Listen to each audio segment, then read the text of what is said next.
नमस्कार मित्रांनो, स्वागत आहे तुमचं आताच्या ब्रेकिंग न्यूजमध्ये। मित्रांनो, बिहारमध्ये विधानसभा निवडणुकीच्या आधी मतदार याद्यांमध्ये सुरू असलेल्या ASR याचा राजकीय वाद सुरू झालाय। या मुद्द्यांवरनं सत्ताधारी आणि विरोधक आमने सामने आल्याचं पाहायला मिळतंय। दरम्यान या संदर्भातील एका याचिकेवरती सुनावणी दरम्यान सर्वोच्च न्यायालयानं एक महत्त्वपूर्ण निरीक्षण नोंदवलेलं आहे।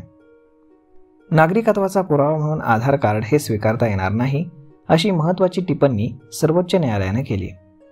सर्वोच्च न्यायालयानं भारतीय निवडणूक आयोगाच्या भूमिकेला मान्यता देत आधार कार्ड हा नागरिकत्वाचा निर्णायक पुरावा मानला जाऊ शकत नसल्याचं निरीक्षण नोंदवलेलं आहे।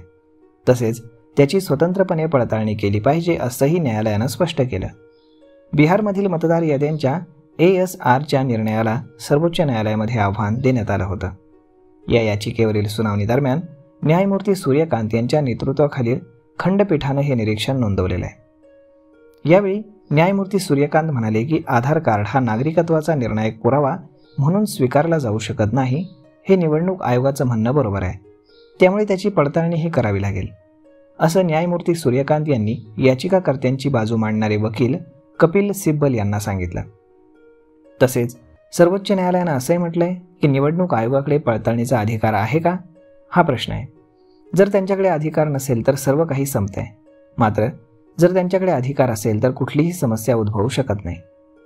वरिष्ठ वकील कपिल सिब्बल यांनी असा युक्तिवाद केला की निवडणूक आयोगाच्या या SRAच्या प्रक्रियेमुळे मोठ्या प्रमाणात मतदारांना वगळलं जाईल, विशेषतः आवश्यक फॉर्म सादर करू न शकणाऱ्यांना याचा फटका बसेल।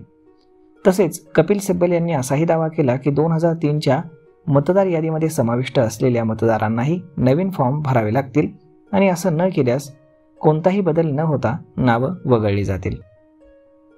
दरम्यान कपिल सिब्बल यांच्या मते निवडणूक आयोगाच्या आकडेवारीनुसार 7.24 कोटी लोकांनी अर्ज सादर केले होते, तरी देखील त्या अर्जाची मृत्यू किंवा स्थलांतराची योग्य चौकशी न करता सुमारे 65 लाख नावं ही वगळण्यात आली।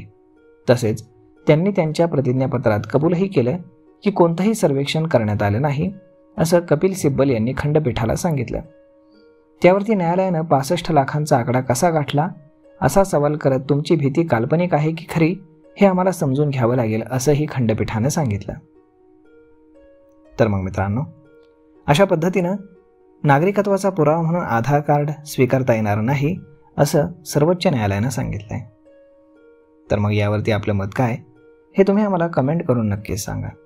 आणि जर आवडला असेल हा व्हिडिओ तर आपल्या जवळच्या मित्रमंडळींसोबत देखील हा व्हिडिओ तुम्ही शेअर करायला विसरू नका। धन्यवाद।